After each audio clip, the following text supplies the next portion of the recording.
Começa agora mais um Questão Política e eu recebo o jornalista, escritor, comentarista César Callejon. Seja muito bem-vindo. E a gente tem muito assunto para conversar, a gente já conversava aqui um pouco antes. Os movimentos de direita, extrema-direita, tomaram as ruas do país, não aceitaram os resultados das urnas e estão pedindo pautas antidemocráticas. Começaram ali pelos caminhoneiros e acabou ganhando a aderência dos bolsonaristas. E aí, em nome da liberdade, eles pedem intervenção militar. Como é que você explica isso? Jefferson, obrigado, querido, por me receber. É um prazer falar contigo. Veja, é esse tipo de loucura que caracteriza o próprio bolsonarismo enquanto movimento sociopolítico. O bolsonarismo, desde que ele ascendeu em 2018, primeiro ele já ascende na esteira do que foi a Operação Lava Jato. A Lava Jato começa com um processo de destituição de uma presidenta que tinha sido legitimamente eleita em 2014. A partir desse momento, você começa a criar uma série de arbitrariedades, porque Aécio Neves e companhia não aceitam o resultado do pleito presidencial de 2014. Com base nisso, surge Operação Lava Jato, mas para resumir, porque senão a coisa fica muito extensa. Surge a Operação Lava Jato que, conforme a Corte Constitucional Brasileira efetivamente demonstrou, subverteu as regras do jogo republicano. O intuito aí era destituir a Dilma e tornar o Lula inelegível para 2018. O que eles efetivamente conseguiram fazer. Mas para muito além de acertar o Partido dos Trabalhadores, o Lula e a Dilma, esse movimento acertou a política institucional de uma forma mais ampla. Criou um descrédito, uma certa sensação de sistema, sobre a qual o bolsonarismo foi capaz de se fortalecer. Com base nisso, surge uma espécie de reverência à ignorância e à arbitrariedade, que é isso que você está vendo agora de forma muito enfática em 2022. As pessoas não aceitam o resultado da soberania popular, elas querem criar uma série de subterfúgios para te dizer que o resultado é inválido, que houve fraude, que os ministros da Suprema Corte Brasileira foram parciais, que a justiça eleitoral foi assimétrica, enfim. Sistema esse que elegeu o Bolsonaro em 2018 também, né? Exatamente. Então veja que tipo de loucura. Não, e eu vou mais além. Não só em 2018, mas eles não questionaram. Você não viu o bolsonarista questionando, por exemplo, a eleição do Nicolas Ferreira, que foi o deputado federal mais votado do Brasil e por Minas Gerais. Os ministros do Bolsonaro. Exato. Né? Você não viu eles questionando a eleição do Tarcísio de Freitas em São Paulo. Então, todo esse fuzuê é para te dizer que houve irregularidades, mas que essas irregularidades que seriam correlatas às urnas se aplicam única e exclusivamente para a eleição seletiva. Do Lula. Então seria uma espécie de irregularidade seletiva que só se aplica para justificar a insatisfação deles. Agora, é triste que a gente tenha 58 milhões de pessoas, primeiro, que votaram no Bolsonaro a despeito de tudo que ele fez e disse durante a pandemia, enfim, uma série de coisas que aconteceram durante a gestão dele, que ele tenha dito que gays deveriam morrer num acidente, se referindo ao próprio filho, caso o filho dele fosse gay, que mulher nasce mulher porque o pai fraqueja no momento da concepção, utilizar arroba para falar de negros e ainda assim ele receba 58 milhões de votos. Acusou índios de serem responsáveis por desmatamento e exatamente. Queimadas, né? Todo tipo de impropério que a gente sabe, né, cara? E recebeu 58 milhões de votos e ainda assim você tem uma parte de alucinados que apoiam atos antidemocráticos e, portanto, golpistas, a ponto de se pendurar na frente de caminhão e o cara dirigindo o caminhão no meio da estrada. Isso gerou mortes, cerceou o direito de ir e vir, que é consagrado na Constituição Federal de 88. Enfim, esse tipo de dissonância, de alucinação cognitiva que a gente está vivendo e que, infelizmente, está muito forte no Brasil, a gente vai ter que ser capaz de endereçar isso, sobretudo a partir desse novo governo. E aí, somado a isso, a gente tem um relatório das Forças Armadas que diz que não é possível afirmar que não houve fraude, mas também não é possível afirmar que houve, né? Qual é o papel desse relatório? Por que as Forças Armadas se envolveram diretamente no pleito? E como você vê o papel das Forças Armadas numa democracia? Como ele deveria ser? Veja, é uma ótima pergunta, cara. As Forças Armadas, elas são órgãos administrativos. O que quer dizer isso na prática? Que elas não têm competências legislativas. Não cabe às Forças Armadas desenvolverem legislações ou competências ou se auto-atribuírem determinadas competências, entende? Então, as Forças Armadas são órgãos administrativos que têm que estar sob a tutela do presidente da República, mas porque o presidente da República é o chefe do executivo eleito pela sociedade civil. Em suma, cabe às Forças Armadas estarem sob a tutela da população. Então, isso não é nenhuma questão do que eventualmente eu acho enquanto jornalista. É assim que é o que preconiza a Carta Magna Brasileira, que é a lei maior do país. O risco que a gente... Isso está posto. Aliás, o Bolsonaro diz que joga sempre dentro das 4 linhas da Constituição. Né? Mas e isso também é outro assunto que a gente pode abordar se você quiser, que é uma espécie de populismo reacionário. Ou existem livros a respeito disso. Ou os estados de exceção modernos, eles funcionam com base nos parâmetros do jogo democrático para subverter o próprio jogo democrático. É por isso que o próprio Bolsonaro com frequência utiliza desses valores, te dizendo que eu jogo dentro das 4 linhas. Em seguida ele avança um pouquinho, depois ele recua, ele ameaça, ele fica fazendo esse jogo de morde e assopra, vamos dizer assim, para usar uma linguagem coloquial bastante acessível.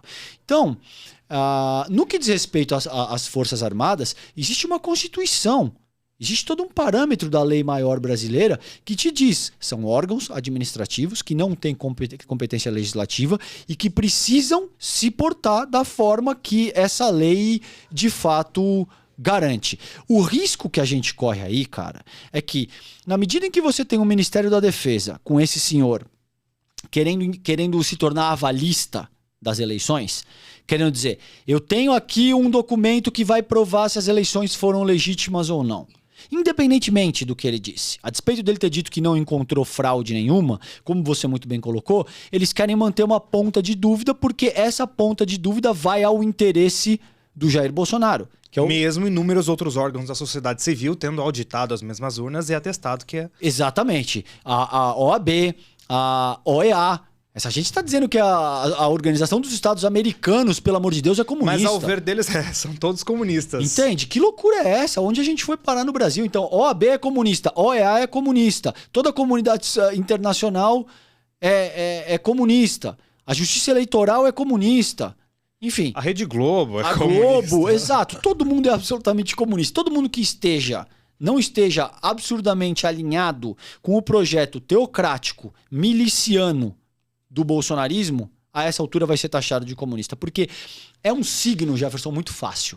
Entende? Se você vai utilizar categorias das ciências sociais, portanto, categorias científicas para explicar o mundo, você vai ter que usar economia política, você vai ter que usar geopolítica, você vai ter que usar uma série de coisas que são categorias científicas. A pessoa precisa ler minimamente para entender do que se trata. Se você vai utilizar signos que já estão determinados no imaginário coletivo, isso é muito mais fácil. Você vai falar do comunismo. E sabe lá Deus o que o cara atribui. Comunismo é comedor de criancinha, é um cara que vai querer tomar a tua casa. Eu acredito que essas pessoas sequer sabem o que é comunismo. Exato. Né? Mas no imaginário delas, elas têm algo definido, entende? Ainda que não corresponda à materialidade prática de como as coisas se organizam. Quando o cara fala comunismo, na cabeça dele, ele imagina o que foi avançado a partir da doutrina Truman, na segunda metade do século XX. Comunista é comedor de criancinha, ele vai tomar tua casa, não gosta de trabalhar, é vagabundo. Hoje no Brasil é maconhista, gaysista, abortista. Vai fazer o seu filho virar gay, trans, né? Exato. Esse tipo de alucinação coletiva, entende? E isso tem muita aderência. Por que isso funciona muito bem? Porque são signos e símbolos de face que podem ser compreendidos facilmente. Entende? É a mesma coisa a explicação teológica. Se eu vou te usar a categoria da economia política, eu preciso te explicar uma série de coisas. Você precisa ler, tem uma série de preceitos dos quais você precisa estar ciente. Se eu vou te explicar dinâmicas constitucionais, você precisa saber o que é o Congresso, o que é o Senado, quantos senadores existem, o que faz um deputado federal, o que faz... Enfim, uma série de coisas que você precisa estudar e isso não é tão simples de se adquirir. Agora, se eu uso uma explicação teológica, eu te falo que é porque Deus quer. E aí é muito mais fácil. Bom, é Deus. Se eu tô na miséria é porque Deus quer. Se eu ganhei dinheiro é porque Deus quer. Graças a Deus e por aí vai. Mandou o Messias Salvador, né? Não por acaso surge a dimensão do Messias. O cara que vai eliminar a corrupção, o cara que vai moralizar o país. Então todas essas coisas que a gente conversou nesse início de conversa estão absurdamente correlatas. Entende? Toda essa questão do descrédito que foi imputado à política institucional brasileira ao longo dos últimos 10 anos, a sensação de antissistema e antipolítica que isso cria, os símbolos teológicos que vêm sendo usados, que pretendem estabelecer o dogma religioso no cerne da organização da vida sociopolítica do país, e o como isso oferece uma resposta simples para todos os anseios, sobretudo das camadas mais empobrecidas da população, que tem uma aderência muito forte com essa proposta teológica, entende? Isso gera esse tipo de fanatismo que você está vendo. As pessoas manifestando coisas absurdas. Esse fanatismo vindo de uma classe média, elitizada, que tem acesso à educação e estudo, a gente não pode dizer que é falta de conhecimento histórico. Não, veja, tem uma questão muito fundamental, é ótimo ponto de novo, mas tem uma questão muito fundamental aí que é o seguinte, cara.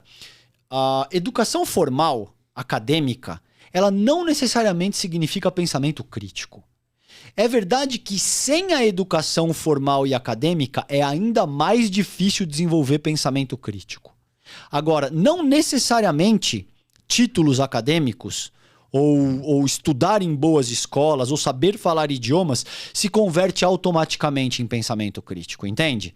O que eu quero te dizer com pensamento crítico? Você precisa ter algum tipo de determinação político-partidária, ou você precisa ser capaz de estar aqui ou ali dentro do espectro político e ideológico? Não.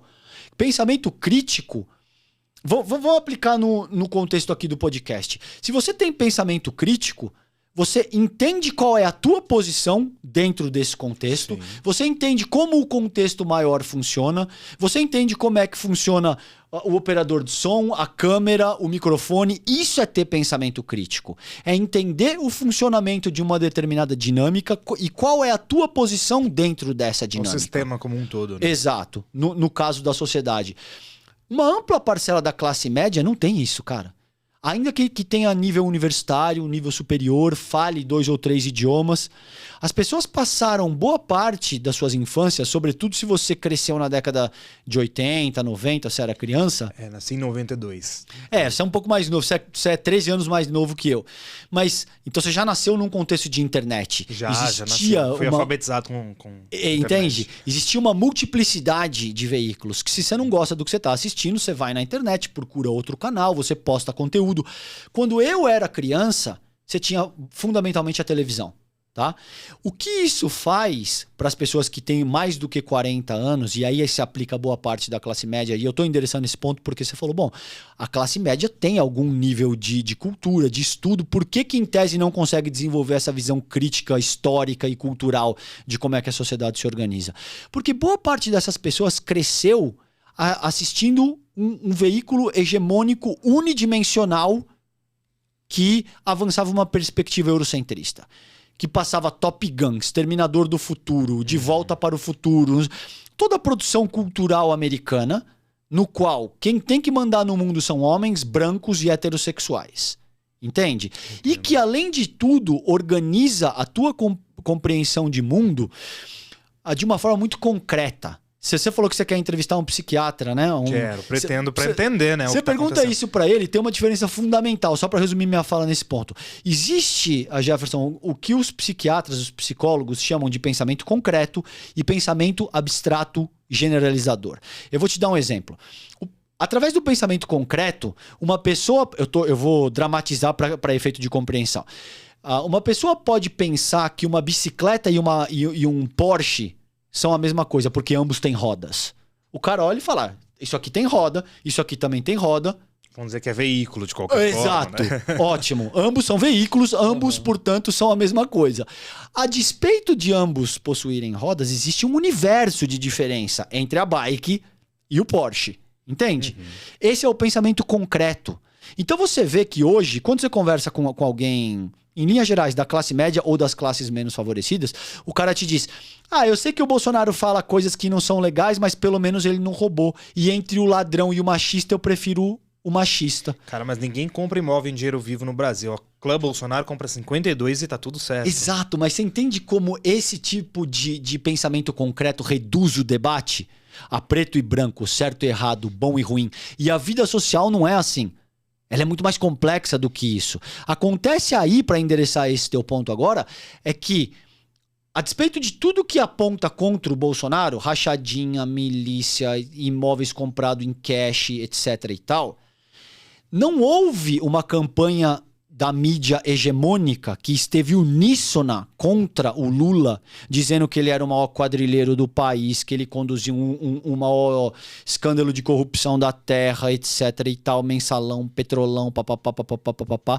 Como isso aconteceu com o Lula, não aconteceu com o Bolsonaro. E acho que a única parte da mídia que tenta correr atrás desse prejuízo tá queimada com esse público porque o Bolsonaro queimou, né? Exato. E a partir do momento em que você fez tanta força para criminalizar um lado, você não vai conseguir criminalizar o outro com a mesma efetividade logo em seguida. Porque existe um limite para o que você consegue manipular as pessoas. Elas podem ser relativamente frágeis em termos intelectuais, coletivamente falando, eu me incluo aí, portanto, não estou fazendo nenhuma agressão individual, mas a gente também tem um certo limite. A gente tem um limite. Você não vai conseguir ficar manipulando como boneca de pano. Você consegue influenciar, você consegue manipular. E tem uma coisa que eu quero abordar contigo que é o seguinte, cara.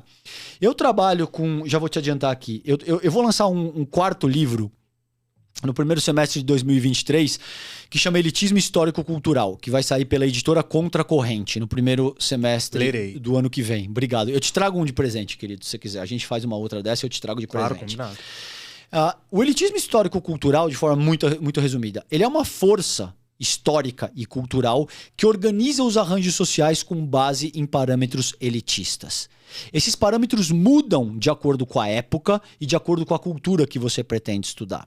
O que não mudou até a quadra histórica na qual nos encontramos é a determinação elitista. Ou seja, em determinada época e em determinada cultura, você pode usar a cor da pele. Em outra, você pode usar a condição socioeconômica. Em outra, você pode utilizar a capacidade de manusear o machado, por exemplo, como era na Idade Média, entende? Para hierarquizar o arranjo social. O fato é que a determinação elitista, até essa quadra na qual nos encontramos, histórica e culturalmente sempre esteve lá. Com base nisso, no começo do século XXI, o elitismo histórico-cultural no Brasil se expressa de uma forma muito eurocentrista. O branco é superior ao negro, o homem é superior à mulher, estadunidenses e europeus são superiores a sul-americanos. E em linha, eu podia te dar 300 exemplos, mas você já entendeu do que eu estou te dizendo. Sim. Esse é o elitismo histórico-cultural como ele se aplica no Brasil no começo do século XXI. É muito mais fácil imputar a pecha de criminoso, bandido e ladrão para um cara que é metalúrgico e que saiu do chão de fábrica. Que é nordestino. Exato, que é nordestino, que veio... que tem toda a história do Lula que a gente sabe, do que um cara que é branco, de olho claro e que tem o título de ex-militar, capitão. Que passou 28 anos no baixo clero da política, que foi aposentado por ser um militar ruim. Exato, entende? Mas pro imaginário coletivo, devido à forma como o elitismo histórico e cultural opera no Brasil nesse começo do século XXI, é muito mais fácil acreditar que o Lula é o ladrão do que o Bolsonaro efetivamente é o ladrão. A despeito de você ter um sem número de provas que o Bolsonaro é um quadrilheiro, cara. Esse cara tá envolvido com compra de... Quem é que compra 51 imóveis em dinheiro vivo? O cara assumidamente... Ele assumiu num podcast que a prática de rachadinha é absolutamente normal. O Queiroz estava foragido, foi encontrado no escritório do advogado dele. Depositou 89 mil reais em cheque na conta da primeira-dama. A despeito de tudo isso, eu vou te dar uma metáfora bastante simples. Imagina que você quer empurrar para criminalizar o Lula, é como empurrar um carro ladeira abaixo. E a gravidade aí é o elitismo histórico-cultural. Basta um empurrãozinho da mídia que essa classe média vem babando. Que nunca aceitou nem a primeira vitória. Exato. Lula, né? E infelizmente hoje não é só a classe média, Jefferson. Eu tenho que te dizer, existem camadas mais empobrecidas da população que também abraçam essas narrativas com muita força e sem questionar. Cara, a meu ver, passa por tudo isso que eu tô te falando, porque esse elitismo histórico-cultural organiza os arranjos sociais de forma que criminalizar alguém que veio do chão de fábrica é muito fácil.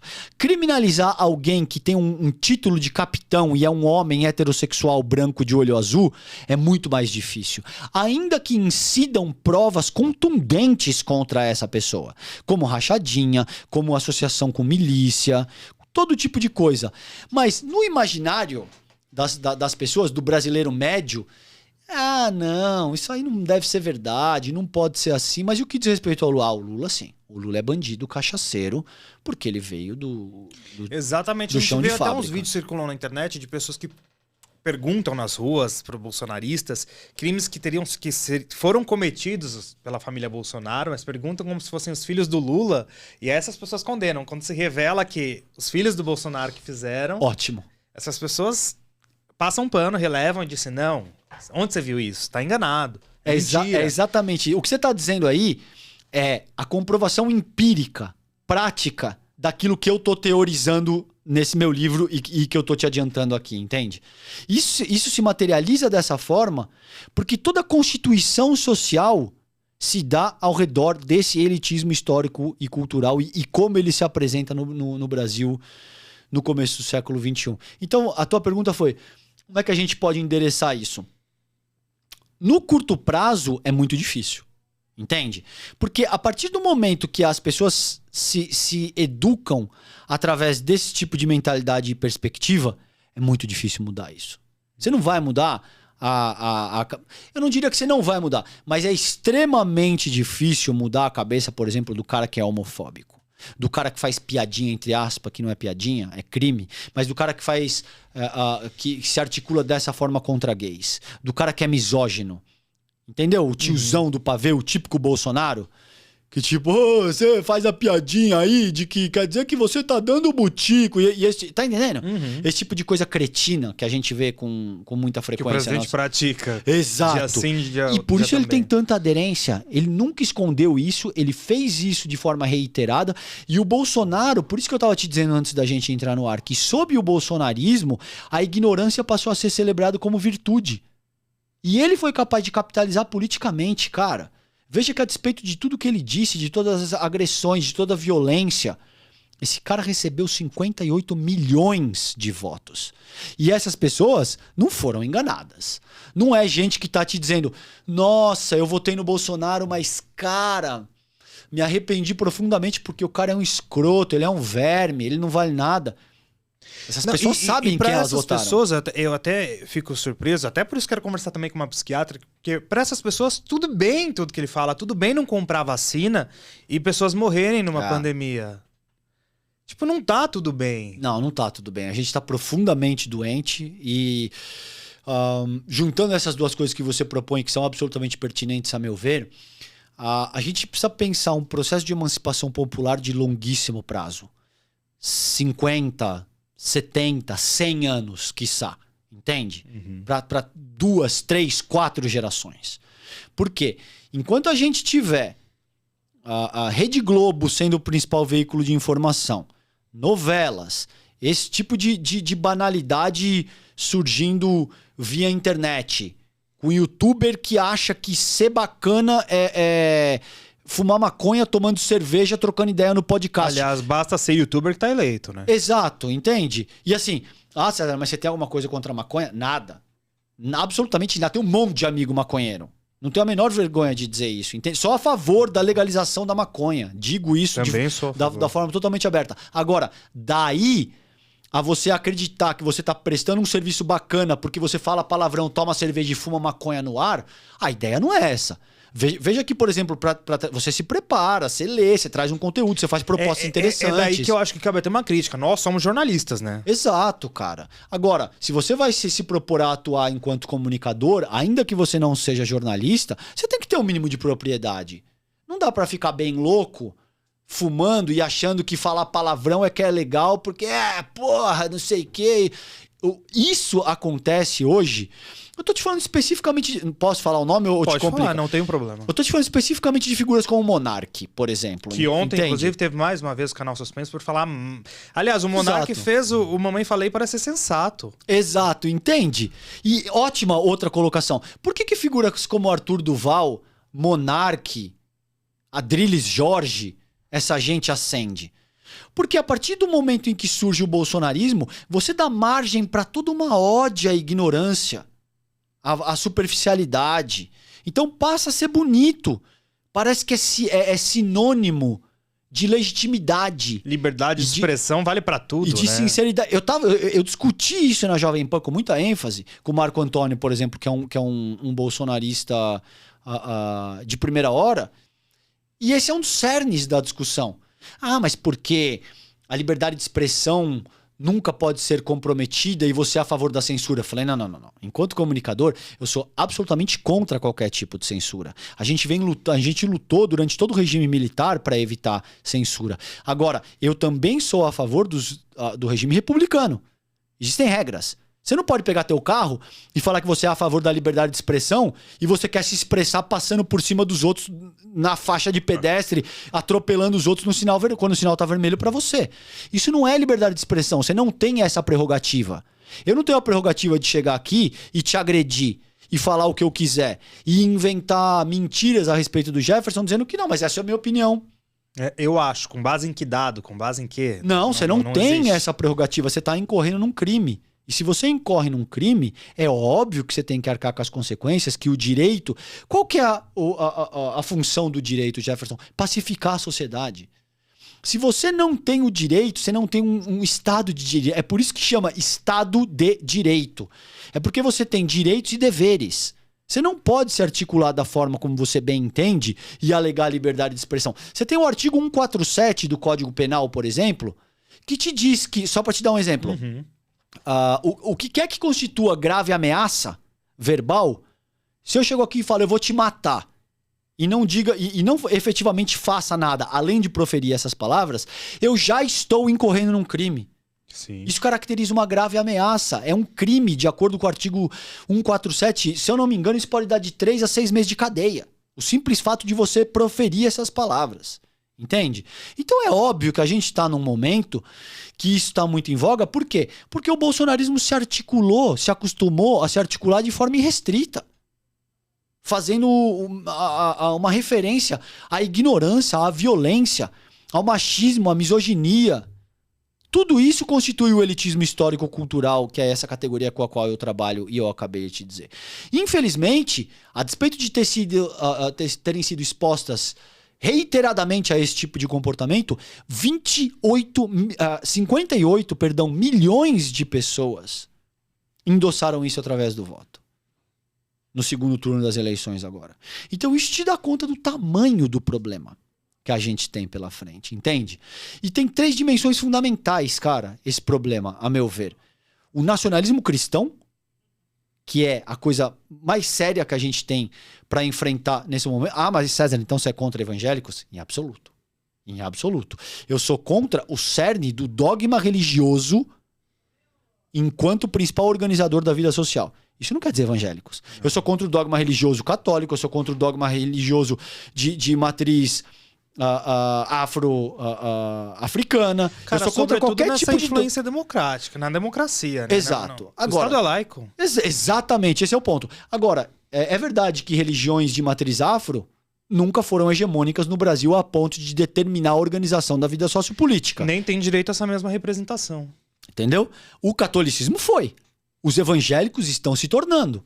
Então, você tem alguma coisa contra qualquer... Só para deixar isso bastante claro aqui registrado. Você tem qualquer coisa contra qualquer tipo de religião? Em absoluto. A minha crítica aqui é considerando o dogma religioso no cerne da organização da vida sociopolítica do país. Isso, para mim, é muito grave. E o que você tem de mais grave aí, Jefferson, veja, é que o nacionalismo já se provou um problema. Você teve fascismo italiano, você teve o Terceiro Reich alemão, que ascende com base no nacionalismo, você teve Franco na Espanha, você teve em uma série de lugares do mundo, o nacionalismo exacerbado deu problema. Se você junta o nacionalismo com a proposta dogmática religiosa, é impensável o estrago que isso pode fazer. Porque aí, ao invés de ter o Führer na figura do Hitler, ou o líder forte na figura de Mussolini, ou dos ditadores, por exemplo, no Cone Sul durante toda a segunda metade do século XX, você passa a ter uma figura endeusada. Você passa a ter uma figura que não pode ser contestada sob pena de você estar indo contra a divindade. Então você junta duas coisas que são extremamente deletérias, que sozinhas e isoladas já podem causar e causam efetivamente muito dano. Combinadas, elas se tornam mortais. Você tem o nacionalismo de um lado e a proposta dogmática de outro. Isso está muito forte no Brasil. E está se tornando cada vez mais forte, cara. Essa é uma coisa. Outra coisa é o anticomunismo. Pode trocar ideia com todos os seus amigos que são bolsonaristas, veja. Olha, nem sei se eu tenho amigos bolsonaristas. Você tem que ter, porque o cara teve 58 milhões de votos, cara. É muito difícil. Cara, mas eu procuro... Ok. É isso que eu ia te dizer. Ainda que você escolha deliberadamente fazer um certo tipo de seleção, né? É difícil. Você vai estar exposto. Você não tem ninguém na tua família que é bolsonarista? Muitos. Pronto. Muitos. Como é que você vai falar? Você vai falar, eu não quero que você seja mais meu pai, ou minha mãe, ou meu irmão, ou meu cunhado, ou meu primo. Não tem muito como. A gente está exposto a esse tipo de coisa, por mais que a gente discorde. Quando você tiver chance, conversa com essas pessoas. Você vai descobrir que o antipetismo, ele é a expressão contemporânea do anticomunismo que foi avançado desde a doutrina Truman. Entende? Uhum. Então teve todo um conjunto de produção cultural, filmes, peças, livros, músicas, que remetem ao comunismo como o mal maior do mundo. E a extrema-direita se organizou de forma a caracterizar o antipetismo como a expressão contemporânea desse anticomunismo. E por fim, desses três pilares que eu te disse que a gente precisa tomar muito cuidado hoje, é a dimensão ultra-neoliberal que surge, que não é nem mais o neoliberalismo. É o ultra-neoliberalismo. Essa característica neoliberal absurdamente financiarizada, no qual as pessoas que mais ganham não produzem absolutamente nada. Entende? Então você tem aí um caldeirão. E aí o microempreendedor acha que é capitalista suficiente. Exato, porque isso é muito sedutor, cara. É muito sedutor. Veja, quando você fala em neoliberalismo, via de regra, as pessoas pensam num conjunto de práticas macropolíticas a serem adotadas por um determinado governo. Minimalismo estatal, controle cambial, desregulamentação, tudo que você viu aí a partir da gestão Temer, precarização do trabalho, etc. e tal. Para muito além disso, o neoliberalismo ele é uma racionalidade. Essa ideia é do Laval e do Dardot. É um livro que chama A Nova Razão do Mundo. Se você puder, veja. Enquanto racionalidade, para muito além de determinar as práticas da seara macroeconômica de um determinado governo, ele orienta a própria expectativa dos governados. Ele orienta a forma como as pessoas que são governadas percebem o mundo. E penetram nas estruturas da sociedade civil. Sindicatos, universidades, enfim, na sociedade civil de forma mais ampla. O que isso faz é determinar um modelo de sociabilidade que é organizada com base no princípio universal da concorrência. E, consequentemente, da desigualdade. Veja, por que quando eu venho para uma conversa como essa, nós não estamos competindo? Nós não estamos competindo. Eu não estou competindo com você. Eu estou contribuindo legitimamente e você está contribuindo com provocações comigo. Uhum. É uma simbiose. A gente está interagindo. Sim. Nós não estamos competindo. É um diálogo. Né? Exato. Se a gente começa a competir, alguém vai ter que perder. Você pode fazer isso com o que eu faço, por exemplo, na Jovem Pan com o Marco Antônio. São os grandes debates, né? Exato. É um... Eu te diria mais, é um embate de oratórias. Eu te diria que grandes debates legítimos, eles são mais parecidos com isso que nós estamos fazendo aqui. O preceito de um debate é embasamento, né? Exato. E você pode discordar. Só que o teu objetivo principal não é me derrubar. Não é desmontar o meu argumento. Quando você tem E que tudo bem se isso for previamente acordado, não estou te dizendo que isso não possa ser feito, mas aí vira uma competição de oratória, de retóricas. Existem disciplinas universitárias a respeito disso, entende? Inclusive. Mas toda vez que você... Por que eu tô me alongando muito nisso? Toda vez que você adota um modelo de sociabilidade com base estritamente na competição, é óbvio que você vai ter alguém que perde. E nesse caso, quem perde são as camadas da população que foram histórica e culturalmente usurpadas. Leia-se, negros, mulheres, indígenas e LGBTQIA+. Mas elas perdem porque elas são menos capazes? Elas são menos esforçadas? Que é a falácia meritocrática que os liberais querem te avançar. Parlamentar preto LGBT defendendo isso. É lamentável. Né? Eu já tive algumas interações com essa figura, enfim, é uma figura absolutamente lamentável e eu sei bem de quem você está falando. Veja, não é porque são menos esforçadas, menos isso ou menos aquilo. É porque você não tira as coisas do nada. Você não se tornou jornalista do nada. Você não se tornou entrevistador do podcast do nada. Existe uma série de propriedades que você precisa adquirir. E para adquirir essas propriedades, seres humanos precisam ser cuidados, precisam ser instruídos. Há uma trajetória, né? E existe toda uma trajetória. Você teve toda uma família que te ama, que cuida, que paga, que investe no teu desenvolvimento, entende? Sobretudo, a gente também teve política pública para que eu chegasse a ser jornalista. Eu era garçom, fui barman. Assim. Melhor ainda a tua colocação, entende? Aí tá a importância de trazer para o âmbito institucional a perspectiva histórica e cultural a qual eu me refiro com a categoria do elitismo histórico-cultural. Porque você tem toda uma classe branca, hétero e... César, mas você também não é branco, heterossexual? Sou. Tudo que eu tô te dizendo se aplica pra mim também, tá? Não tô me colocando como... E eu faço parte desse modelo de sociabilidade. Mas, por exemplo, pra lutar contra a homofobia, você não precisa ser gay. Pra lutar contra o racismo, você não precisa ser... E pra ter uma visão histórica e cultural que busca emancipação popular, você não precisa ser nenhuma dessas coisas. Se você vai... Veja, no Brasil, se você tem qualquer perspectiva de promover a emancipação popular, você tem que necessariamente lutar contra o racismo, você tem que necessariamente lutar contra a LGBTQIA+, fobia, você tem que necessariamente lutar com todas essas forças estruturais contra a misoginia, que mantém a maior parcela do nosso povo escravizada. Tudo que o atual governo nega. Que exato. Por isso que o bolsonarismo é esse projeto maior de destruição da pátria, entende? Porque é a expressão mais grosseira e virulenta do modelo escravocrata que a gente tinha no Brasil colônia e no Brasil império. Não por acaso o Bolsonaro se articula, Jefferson, dessa forma. Ele não faz nem questão de esconder.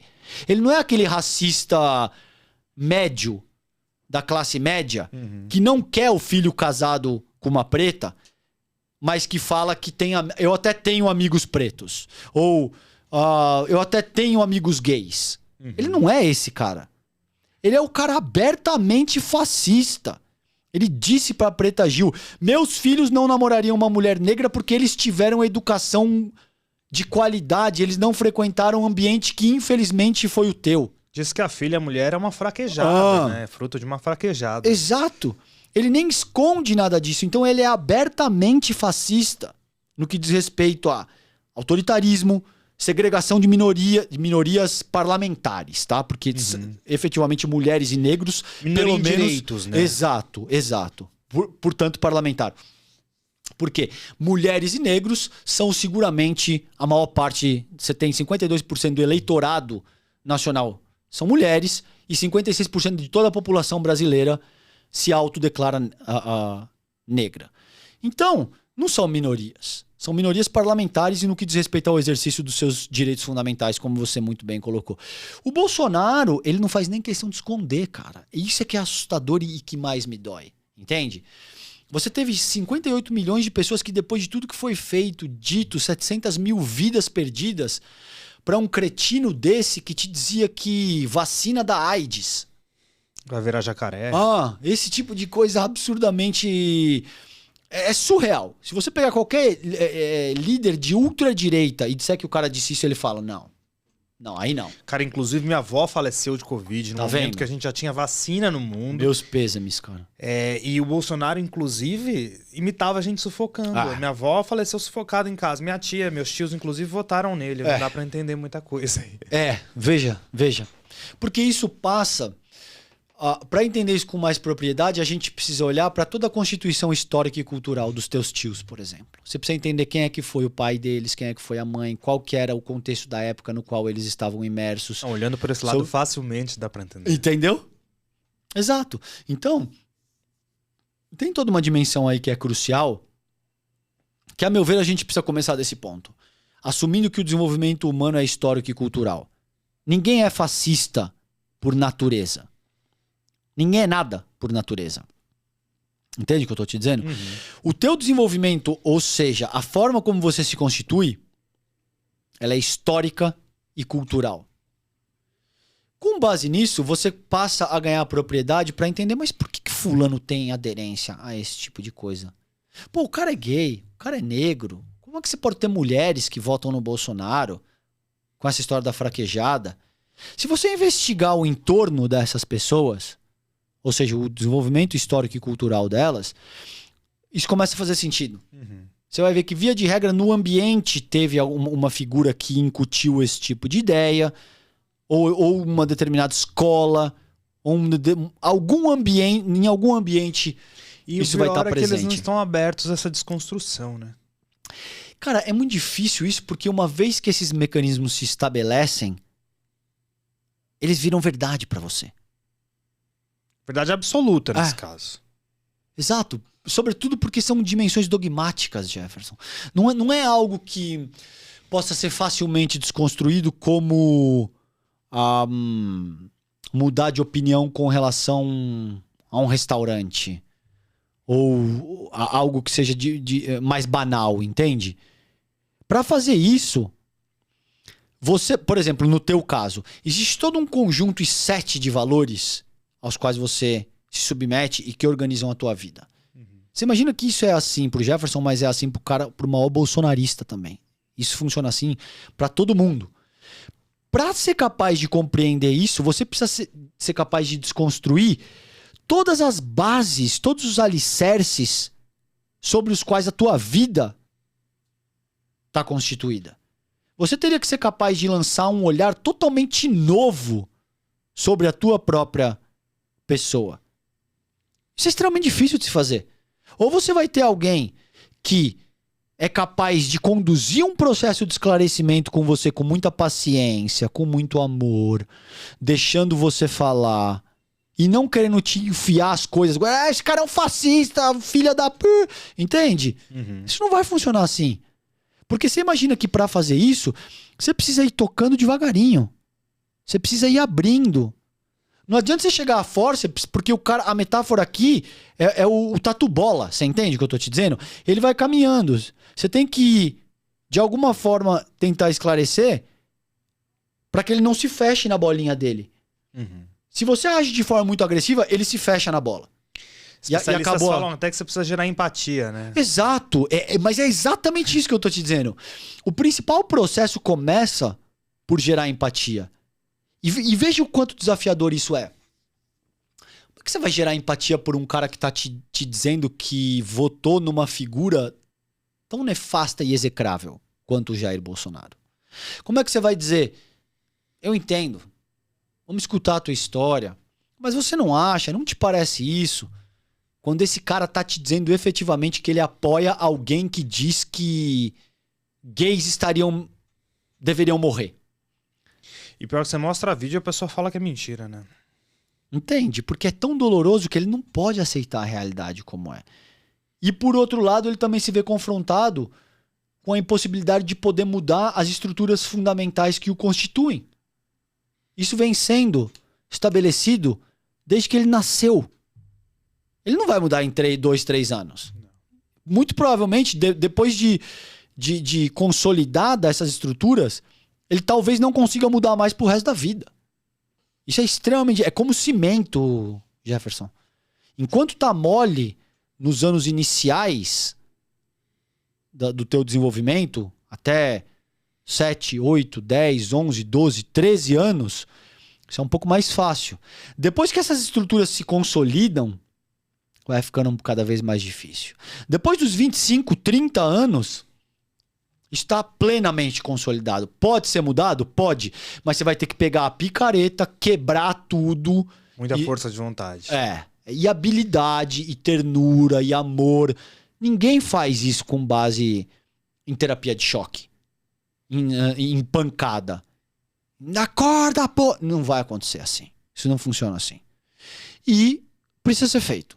Porque a gente tem uma ampla parcela da população brasileira, como você viu aí ao longo dos últimos 4 anos, mas sobretudo a partir da derrota do Bolsonaro, que tá absolutamente ensandecida, irmão. Os caras estão se pendurando em... Desculpa, eu não deveria dar risada disso, porque é trágico, mas é tragicômico, cara, entende? O cara se pendurou no capô do caminhão e o caminhoneiro mandando brasa, dirigindo a 80, 90 quilômetros na pista e o cara... Elas estão dispostas a tudo para defender o Bolsonaro. Né? E na verdade não é só o Bolsonaro. É essa estrutura fundamental que os constituem e que o Bolsonaro de alguma forma endossa. Entende? Tirou do armário, né? Exato. E ele endossa, ele dá a perspectiva de que as pessoas vivam isso na sua plenitude. Agora o cara pode efetivamente se declarar racista, misógino, porque dar tapa isso, na mesa. Segundo eles, é conservadorismo. Né? Exato. Nem os conservadores sabem, cara, o que é ser conservador. Veja, isso é outra questão muito pontual. Os conservadores, eles tentam te dizer que eles são eruditos, que eles são cultos e que eles são sofisticados. Mas esse é um verniz de sofisticação que é utilizado para avançar dimensões segregatórias. Até porque se discute se a Terra é plana nesse meio. Né? Essas são as pessoas mais chucras. Eu nem generalizaria todos os conservadores com base em terraplanistas. Mas tem terraplanista também. Mas em linhas gerais, isso se aplica para todos os conservadores. São pessoas elitistas. Não são pessoas que brigam por emancipação popular. São pessoas que batalham para segregar a sociedade de uma forma ainda mais enfática. Que ficam achando pequenos subterfúgios para te dizer: não, Jefferson, você é inferior porque... sei lá. O diabo que vai dar na minha cabeça que eu vou achar para falar que você é inferior e que eu sou melhor do que você porque eu uso a minha pulseirinha. Você tá vendo a pulseirinha? Você tem a pulseirinha assim? Não. Você não tem, eu sou melhor, cara. Então, quando você tiver a pulseirinha, você vai entender. Tá entendendo? E por que não se pode avançar esse raciocínio deliberadamente elitista, por motivos óbvios? Você cria um nível de um verniz de sofisticação que te diz que não, eu sou conservador, os valores da família tradicional, a minha família é toda graduada, meus filhos foram estudar em Stanford, eu vou viajar para... sei lá, nomes que eu nem sei. Eu vou comer no Figueira Rubaiá, usar Gucci, bolsa de 50 mil reais. Essas categorias criam gramáticas sociais. Essas gramáticas sociais, elas são utilizadas para te segregar. Para dizer que não importa o quanto você avance, você nunca vai ser tão bom quanto eu. Entende? E isso não tem limite. Se você for capaz de comprar a bolsa Gucci, eu vou inventar outra coisa. Aí vai ser o tom da tua pele. Se o tom da tua pele agora é aceito, eu invento outra categoria. O que quer que seja, não tem limite. E é isso que se chama conservadorismo. Eu quero conservar as desigualdades que remetem ao Brasil colônia e ao Brasil império do Brasil republicano no começo do século XXI. Eles nem escondem isso, é por isso que eles se autodenominam conservadores. Você vê que eles não se autodenominam intelectuais ou também, mas o nome do movimento é conservadorismo. Enquanto você tem do outro lado os progressistas, que lutam por avanço. E aí esse conservadorismo fala que a luta deles é porque a sociedade, contra a ditadura gay, né? Porque a sociedade... né? Esse tipo de... Cara, pra mim, honestamente, isso é uma esquizofrenia mental. Eu também acho. Eu nunca vi ditadura gay, assim. Não, eu nunca vi nem ninguém virar gay. Eu também não, eu sou gay, inclusive. Entende? Mas... Ninguém, cara. Eu sei disso, não entendia porque isso nunca foi debatido, mas eu sei disso desde que eu era criança. Pronto, ótimo. É ótimo que você diga isso com lugar de fala e propriedade. Não me aceitava e não entendia. Veja, eu insisto muito, cara, que não se trata de orientação sexual. Se trata de identidade sexual. Toda vez que você fala de orientação sexual, você remete a uma expressão da sexualidade da pessoa que divide entre certo e errado. Ser certo é a opção, ser hétero é a opção certa e ser gay é a opção errada. Como se a pessoa não sentisse isso na sua intimidade, desde que fundamentalmente ela se entende como gente. Todos os meus amigos gays me relataram a mesma coisa que você acabou de falar, Jefferson. Quando eu passei pela puberdade, eu comecei a me sentir atraído. Por homem, os meus amigos gays homens, e por mulheres, as minhas amigas gays mulheres. Não foi uma opção que eu fiz. Durante muito tempo, eu evitei, eu briguei comigo mesmo, porque eu não queria que isso fosse o fato, eu sabia o que me esperava se isso fosse fato, mas chegou uma hora que eu não consegui mais, que eu precisava viver a plenitude daquilo que eu era. Então, é óbvio que não se trata de opção. E é óbvio que você não vai convencer ninguém a ser gay através de conteúdo escolar ou através de conversas, o que quer que seja. Isso é uma identidade da pessoa. E é óbvio que quanto mais você rechaça, quanto mais você estimula, a gente precisa combater o gaysismo autoritário que está se formando, mais gays são executados. Mais gays morrem. É o país que mais mata LGBTs no mundo. E aí eles vão falar, tá, mas tem países que criminaliza, mas aqui não é criminalizado e é o país que mais mata LGBTs no mundo. Graças a Deus, né? Porque só faltava a gente chegar... E olha, dependendo dos bolsonaristas, a gente ia ter um estado desse. Sim. A gente ia ter um estado... Enfim, eu não quero citar outros... Viktor Orbán é um exemplo. Muito bem. Eles. Exato. O Orbán na Hungria, o mundo árabe inteiro. Mas tem que respeitar a cultura deles. Mais ou menos. Eu não tenho que respeitar nada. Eu tenho que respeitar aquilo que eu acho que é saudável para os seres humanos que eu amo. Então, se isso vai agredir uma pessoa que eu amo ou qualquer outro ser humano, porque eu amo a espécie de forma indiscriminada. Você ama o Jair Bolsonaro, inclusive? Amo, ele faz parte da espécie. Entende o que eu tô te dizendo? Ele tá absurdamente equivocado nessa ocasião. Mas eu não odeio. Eu não quero que ele morra, nem nada disso. Eu não quero que ninguém morra, que ninguém sofra. Outra coisa é, você não quer que o Bolsonaro arque com as consequências legais que os atos dele produziram? Quero. Mas isso se aplica pro Bolsonaro, se aplica pra mim, se aplica pro Jefferson, se aplica pra todo mundo. Se você sair daqui e cometer um crime, eu quero que você arque com as consequências que o teu crime produz. Entende? Então tem todo esse tipo de esquizofrenia mental que a gente está vivendo. Que, infelizmente, arremete contra gays, mulheres, negros, indígenas. E que isso foi muito exacerbado com a ascensão do bolsonarismo. É indiscutível isso. Então eu tenho essas conversas, por exemplo, com homens brancos heterossexuais. Um próprio apresentador, por exemplo, que divide a bancada comigo. E esse cara me diz que... Eu sei quem é que você tá falando. Exato. E esse cara me diz que não, cara. Palavras são só palavras. Isso não tem absolutamente nada a ver. Você tá usando isso porque... A oratória não tem poder nenhum. Exato. Porque você quer criminalizar e desumanizar o nosso presidente. É óbvio, cara. Você vive num círculo fechado, saindo dos Jardins para um estúdio dentro da Paulista, almoçando no Figueira Rubaiá, utilizando os mocassins de 12, 15 mil reais, sei lá quanto vale aquela bosta daquele sapato. Entende? Você vai sentir o quê na tua pele, efetivamente? Mas tem todo um processo aí de desconstrução que precisa ser feito, que não se resume só ao bolsonarismo. O bolsonarismo, ele é a versão mais virulenta e mais agressiva desse modelo de sociabilidade, e dialeticamente ele também agudizou muito esse modelo de sociabilidade.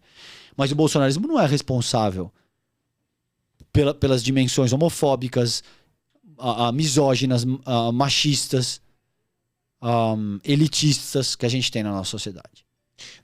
Isso já existia no país, né? Aliás, eu acho que como jornalista a gente não deve poupar de críticas. Cabe aqui até uma crítica ao PT, que nunca teve coragem de enfrentar a questão da criminalização da homofobia. Em nenhum de seus governos. Saiu via STF. Eu tenho uma série de críticas ao PT. O PT não foi capaz de endereçar, por exemplo, a meu ver, eu falo isso abertamente, mesmo votando no Lula. E é essa a falta de dimensão crítica que eu não vejo nos bolsonaristas, por exemplo. O cara não critica nunca. O cara pode fazer o que for, que tem sempre um paninho pronto a ser passado. Você tem toda uma questão que é extremamente sensível no Brasil, por exemplo, que é a democratização da mídia. A mídia brasileira, ela é uma das mais concentradas do mundo, Jefferson, como você bem sabe. Você tem aí meia dúzia de famílias que determinam o que 215 milhões de brasileiros vão assistir. E que em alguns estados estão até envolvidas na política. Exato. O que em diferentes partes do mundo é proibido. Você não pode ter cross-mídia. E você não pode... Cross-mídia significa que se você tem jornal, você não pode ter rádio. Se você tem rádio, você não pode ter televisão. Cross-mídia é proibido em diferentes partes do mundo. E se você tem veículo de comunicação, você não pode se envolver com a política institucional. Isso é fato. E, a meu ver, você teria que declarar no editorial, de forma aberta. Eu voto nesse candidato. Essa emissora defende as ideias desse candidato. Apoiamos esse candidato. Porque isso pelo menos coloca... Não existe neutralidade, cara. O jornalismo de chapa branca é complicado, né? Sim, mas veja, editorial é uma coisa. Jornalismo é outra. Eu tô te dizendo, editorialmente, no editorial. Se você vai fazer matéria, isso é outra coisa. A gente tem exemplos no Brasil. Tem. Grandes emissoras. Tem.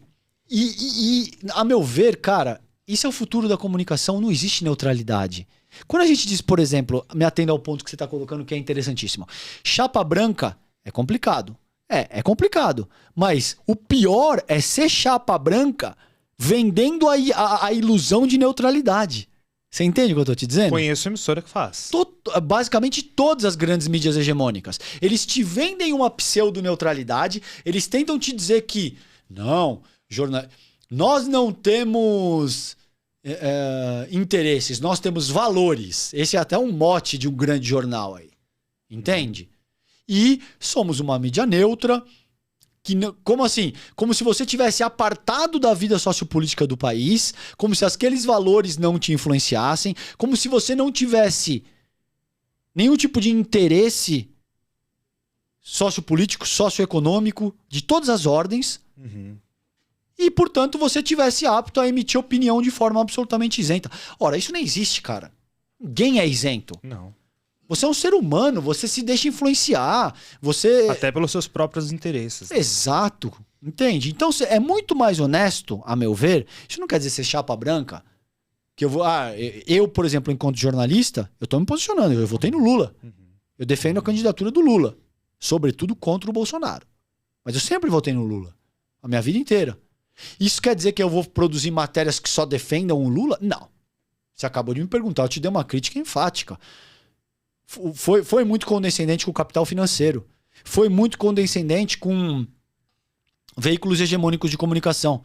Daria para fazer diferente, César? Não sei. Pode ser que se fizesse já tinha caído antes também. É uma discussão extremamente complexa, mas a discussão precisa ser abordada. Você não pode endeusar o cara como se ele fosse um mito, como se ele fosse um messias, e o que quer que ele diga está automaticamente aprovado e endossado e vai ser defendido. Isso não funciona assim, cara. Não. Entende? Mas, a meu ver, esse é o caminho da comunicação. E aí, como é que papel tem o silêncio do Bolsonaro nesses dias após a derrota? Porque pela primeira vez na história, a gente tem um presidente que não admite a derrota de forma clara. A gente tem um presidente que se posiciona de maneira totalmente silenciosa e que, para não responder criminalmente quando deixar a presidência, pede fim de passeatas na rua, mas de forma velada deixa aberta ali a situação, tipo, vocês têm o direito de se manifestar, mesmo que as pautas sejam antidemocráticas. Que papel exerce o Bolsonaro nesse momento? Esse silêncio tem que papel? Tem o papel de alguma forma, manter a base dele coesa. Manter a base dele organizada ao redor do que é o bolsonarismo. Porque na medida em que ele perde o pleito, o bolsonarismo, enquanto proposta sociopolítica no âmbito nacional, começa a desmoronar. Você tem uma série de líderes e de parlamentares que abandonam no momento zero. Você tem uma série de líderes religiosos que abandonam... Ao fim do primeiro turno já começaram a abandonar, né, alguns parlamentares.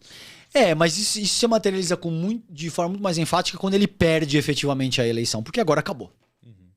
Agora a perspectiva gira ao redor do poder que o outro candidato, que é o Lula nessa ocasião, vai assumir. Então você tem toda uma dimensão social que começa a desmoronar. E o Bolsonaro tá enrolado até o pescoço com processos. Ele sabe que a partir do momento que ele não tiver mais foro, tem processos correndo no Supremo Tribunal Federal. Esses processos podem descer para a primeira instância.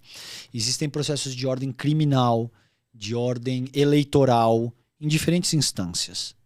Alguma dessas coisas vai estourar.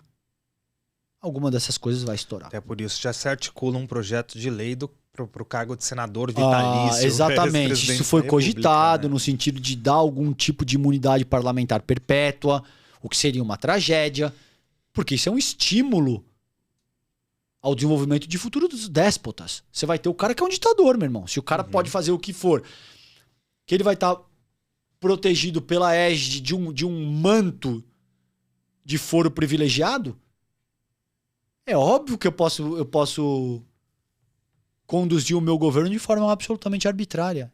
Isso é o maior estímulo para criar grandes ditadores, entende? Então, esse silêncio, endereçando o ponto que você propõe de forma mais objetiva, tem essa função. Manter a base dele coesa, faz parte dessa dinâmica desse populismo reacionário ao qual ele se subscreve, ele morde a sopra, ele diz que respeita a Constituição e usa artifícios que atropelam a própria Constituição. Você tem, por exemplo, tem uma lei que é a 14.197 que te dá conta dos crimes contra o Estado Democrático de Direito. Você não pode incitar rebeliões antidemocráticas. Isso é crime. Mas é porque é a minha liberdade de expressão. Você não tem liberdade de subverter os valores republicanos, sob pena de você criar um caos institucional e isso explodir na tua cara, inclusive. Você não tem essa prerrogativa. Você não tem a prerrogativa de pegar o carro, atropelar alguém no sinal vermelho e falar que você quis... é que eu tava com afim de me manifestar dessa forma. Você não tem essa prerrogativa nessa república. Isso não funciona assim. Nós não estamos no estado da natureza. Existem regras. Você não pode fazer comentário racista. Você não pode usar arroba pra falar de negro. Você não pode fazer piadinha com gay. Liberdade de expressão não é liberdade pra cometer crimes, né? Exato. Não é tão difícil de entender isso. Manja, cara. Não é uma ciência de foguete o que nós não estamos... é libertinagem. Não é... Exato, cara. Você vive numa república, não é o estado de natureza. Você não pode fazer aquilo que te der na cabeça sob o pretexto de liberdade de expressão. Você precisa respeitar as pessoas que também são cidadãos dessa república. Você não pode articular da forma que você bem entender. Tem uma lei para isso, que é a 14.197, que te diz exatamente isso. Vários artigos te dizendo incitar rebeliões, utilizar força, promover golpe de Estado. Isso é crime tipificado. Tá dito lá, entende? Agora, existe alguma lei que te diz que o presidente da República precisa reconhecer a derrota? Não. Não tem. Nem no Código Penal, nem na Carta Magna Brasileira. Isso de fato não tem. Só que pressupõe-se que o cara que é um presidente da República, ele vai agir como um estadista, não como um moleque, um palhaço. Como um democrata, né? Exato. Como um democrata, como uma figura que respeita os valores republicanos, como alguém que tem noção da própria responsabilidade no uso do exercício das suas funções. Não é alguém que fala o que quer. Você espera esse tipo de postura do monarca, que é um cara que pode falar o que ele quiser e você vê que nem ele. Porque, assim, existem consequências. Mas dá pra entender. O cara é limítrofe, é um imbecil completo. Ótimo. Agora, ocupando a cadeira de presidente da República, não dá pra agir como um moleque inconsequente que fala o que quiser e faz o que quiser. E governa para as pessoas que votaram nele apenas, exato, né? Exato. Exatamente. Essa é a consequência mais nefasta, que foi o que ele fez durante os 4 anos que ele ocupou a chefia do Executivo. Entende? Então é óbvio que se espera uma postura de estadista. E você pode me dizer, mas pô, é fácil falar e difícil de fazer. Não, não é difícil de fazer. Eu votei no Haddad, por exemplo. Eu jamais gostaria de ver o governo do Estado caindo na mão do Tarcísio de Freitas. Você viu o que o Haddad fez quando ele perdeu a eleição? Ele telefonou ao Tarcísio. O primeiro veio a público, telefonou pro Tarcísio, veio a público, disse: perdemos, a eleição acabou, eu me coloco na oposição e vou inclusive contribuir de forma crítica. Em 2018 tem um tweet até, desejou sorte ao Bolsonaro. Entendeu? A elegância desse cara, porque é uma postura de estadista. Legitimamente estadista. Não um palhaço como esse, que é o Bolsonaro, e que atua como um moleque, que acha que eu faço o que eu quero, do jeito que eu quero, a hora que eu quero. Entende? Isso é extremamente deletério para a vida social. Agora, vamos ver o que vai acontecer. Eu te garanto algo aqui. Não vai produzir nada. Já acabou. Só acabou. Você acha que vai tentar? Não. Não tem mais o que tentar. A questão é que o Lula vai ser diplomado no dia 19 e vai ser empossado no dia 1º. Você pode ter algum nível de violência durante esse processo, você pode ter algo que lembre a invasão do Capitólio estadunidense no 6 de janeiro de 21. Uma tentativa de atentado, algo do tipo. Isso é o que mais me preocupa. Efetivamente, isso é o que mais me preocupa. Eu te digo abertamente, o que mais me preocupa é que tentem matar o Lula. Porque... Veja, Jefferson, a questão fundamental aqui, cara, é ódio, rancor, ressentimento, elitismos históricos e culturais. Uma vez que você estimula, você sabe como começa. Você nunca sabe como isso termina. Você nunca sabe. É como abrir uma caixa de Pandora. Você entende? Você não sabe o que vai acontecer a partir desse ponto. Então, mesmo que o Bolsonaro venha a público hoje e diga: eu amo Lula, não façam nada contra ele, não funciona assim. Não, porque eles estão tentando, inclusive, interpretar sinais ocultos nessas falas. Você entende? Porque já ganhou vida própria. O ódio, o desprezo, a falta de amor que foi estimulada na população brasileira ao longo dos últimos 4 anos, já tá aí. Isso já ganhou vida própria. Então, tudo que requer, você viu, por exemplo, há 2, 3 meses, acho que um pouco mais, talvez, o cara colocou uma arma na cara da Cristina Kirchner. Um brasileiro. E aquilo não disparou porque aquilo teria produzido a cena mais horrenda que você teria visto na sua vida. O cara ia explodir a cabeça dela a 15 centímetros de distância, com as pessoas filmando de todos os ângulos possíveis e imagináveis. E certamente tem gente que vai usar aquilo como inspiração. E tudo o que requer é um maluco desse. Não precisa o Bolsonaro efetivamente dar uma ordem. Você pode ter alguém que está consumido por esse tipo de loucura e que age como um lobo solitário. Isso é tudo que requer. O cara esperar um momento certo, ter o manejo certo do equipamento, saber o que fazer e quando fazer. Aliás, as armas já estão aí liberadas, né? Entende? Então, assim, o que mais me preocupa e que eu acho que a gente tem que tomar muito cuidado é com a segurança do Lula. Não só nesses próximos 2 meses. Ao longo dos próximos 4 anos. Você tem uma série de gente que está ressentida. E o Lula é um político que gosta de estar no meio do povo, né? Ele precisa disso. Ele precisa ter o contato com a rua, ele precisa estar no meio do povo. Agora, infelizmente, você precisa que medidas sejam... Tem uma série de coisas que eu gosto e que eu também não posso fazer nesse momento, porque existem restrições práticas da vida material. E eu acho que esse é o caso agora. O Lula, de fato... precisa tomar muito cuidado.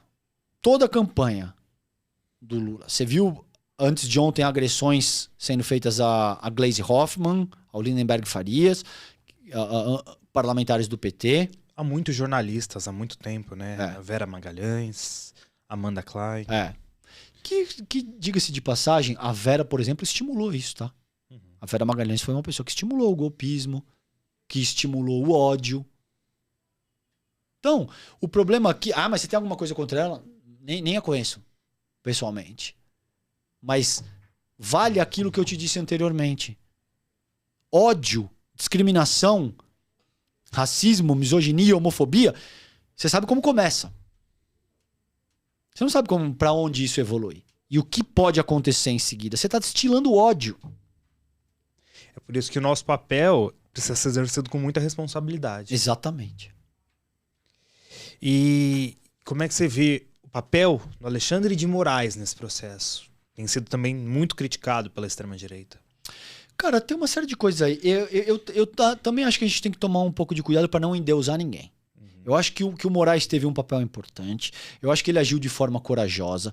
E eu acho que, de muitas maneiras, ele teve, sim, uma postura firme no sentido de manter os valores republicanos durante a eleição mais tensa e mais polarizada e mais agressiva que a gente já teve. Todo tipo de baixaria, notícia falsa, estelionato eleitoral, enfim, sendo utilizada pelo bolsonarismo. Chegou a utilizar a Polícia Rodoviária Federal para dificultar o acesso de nordestinos às urnas. Veja, 2022, cara. Isso sendo feito dessa maneira. Então, o papel do Moraes foi importante. Muito importante. Agora, a gente tem que tomar um certo tipo de cuidado, porque retirar canais do ar, honestamente, não me agrada. Ainda que eu discorde radicalmente de tudo que essa gente diga. Tá? Uhum. Agora, se você incorre... Mas você acha que isso é censura? Se você cometeu um crime, não. Se você... Sendo bem claro contigo aqui. Se você incorreu em qualquer tipo de discurso de ódio, se você fez apologia ao nazismo, se você foi homofóbico, se você foi misógino, se você estimulou atos antidemocráticos, você está incorrendo em crimes. Você não está sendo censurado. Você está arcando com as consequências de cometer um crime. Simples assim. Uhum. Agora, fora disso, pode ter uma linha tênue. Porque se acende um outro governo de extrema-direita e eles enxergam na nossa conversa algo que não agrada, a gente pode ser censurado. Uhum. Você pode ter a questão política tirado do ar, porque o que está sendo dito nessa sala não interessa quem está na situação. Então é algo que tem que ser exercido com muita propriedade, Jefferson, e com muito cuidado, sob pena de você cometer excessos. Não acho que foi o caso nesse momento. Uhum. Acho que o Moraes agiu de uma forma adequada, porque ele precisava ser mais enérgico no sentido de controlar toda uma exacerbação bolsonarista que estava muito... Que partiram pro vale tudo, né? Exato, ótima definição. Que partiram para esse vale tudo e ele precisou agir com energia nesse sentido. Mas é um tema extremamente sensível e que a gente tem que tomar muito, muito cuidado para não perder a mão. Agora, se você incorrer em crimes, em qualquer crime dessa ordem que eu acabei de salientar, você não está sendo censurado. Você está arcando com as consequências que o teu crime efetivamente traz. E agora a gente está caminhando para a nossa fase final da entrevista. Infelizmente o tempo é curto. E aí eu vou para um quadro que a gente tem no final que chama Bate e Volta. Eu te falo algumas palavras e você responde com o mínimo possível de palavras também. Tá. E aí eu começo com Ciro Gomes. Triste, né? É uma só? Uma única palavra? Ou... À vontade. Eu diria que o Ciro foi a maior decepção dessa eleição. Ele era um quadro importante da esquerda. É um político hábil, um sujeito culto, inteligente e que se perdeu absurdamente. Te diria isso. Simone Tebet. Foi a pessoa que melhor capitalizou politicamente nessas eleições, entendeu o jogo político que estava em pauta e foi capaz de sair de uma condição de basicamente anonimato no âmbito nacional, mesmo depois da pandemia, que ela teve um papel importante, para se tornar uma figura de ressonância nacional, muito provavelmente considerando aí uma corrida forte ao Planalto em 26 e em 2030. Lula é o maior líder da esquerda, é a figura mais densa a política do Brasil e um dos principais estadistas do mundo hoje. Tem um papel absurdamente importante no que diz respeito a retomar a democracia brasileira, o combate da fome e combater os atrasos que foram avançados pelo bolsonarismo. Bolsonaro.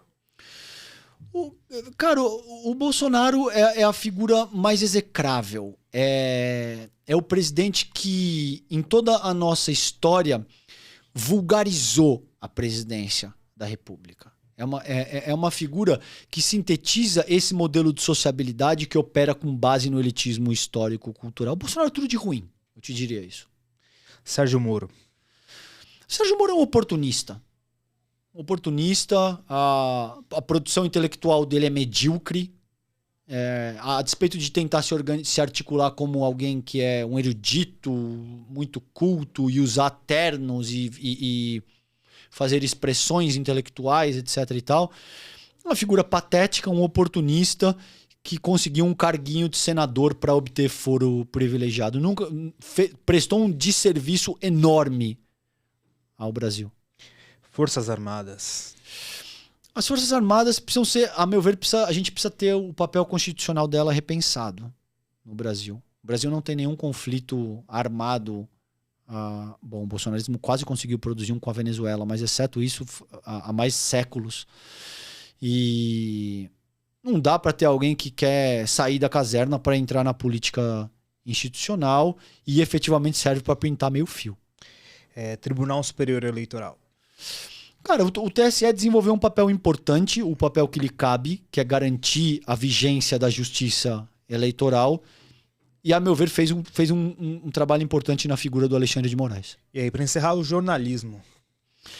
Cara, o jornalismo, a despeito de todas as suas deficiências e a despeito de operar, sim, de acordo com interesses particulares, eu te disse isso, que ninguém é isento e ninguém é neutro, ainda é a fonte mais confiável de informação para validar a vida social. Eu classificaria o jornalismo como essencial. E aí, se você tivesse um livro que você pudesse indicar para quem está nos assistindo agora? Meu? Seu, que você acha que é preciso, qualquer livro. Nossa, tem tanta coisa, cara. Cara, eu vou te falar dos... Eu tenho 3 trabalhos e tá saindo o 4º. Tem um universo de coisa que eu gostaria de recomendar, porque eu leio muito o tempo todo, mas eu te diria, o meu primeiro livro é o Ascensão do Bolsonarismo no Brasil do século XXI. Está na 2ª edição pela editora Cotter. Eu dou conta de falar um pouco a respeito dos vetores que eu acho que proporcionaram a ascensão desse movimento tão nefasto para o Brasil. O segundo é o Tempestade Perfeita, que saiu pela editora Contracorrente. Eu falo a respeito dessa interseção entre o bolsonarismo e a Covid-19. E o terceiro é o Sobre Perdas e Danos, no qual os principais artigos que eu escrevi para o UOL, para a Carta Capital, para diferentes veículos, foram publicados ali numa espécie de compilação. Esses foram os 3 livros que eu lancei ao longo dos 3 últimos anos. Eu recomendaria que as pessoas... Tô vendendo meu peixe, né? E eu te espero aqui para lançar o 4º. Você prometeu que vinha, eu vou cobrar. Seguramente, querido. Te trago de presente. Muito obrigado. Obrigado por aceitar nosso convite. Te espero de volta quando quiser, as portas estão abertas. Poxa, querido, eu que te agradeço demais. Foi um prazer estar com vocês e seguramente nos encontraremos no futuro. Brigadão. A você que nos assistiu até agora, muito obrigado. Até o próximo Questão Política.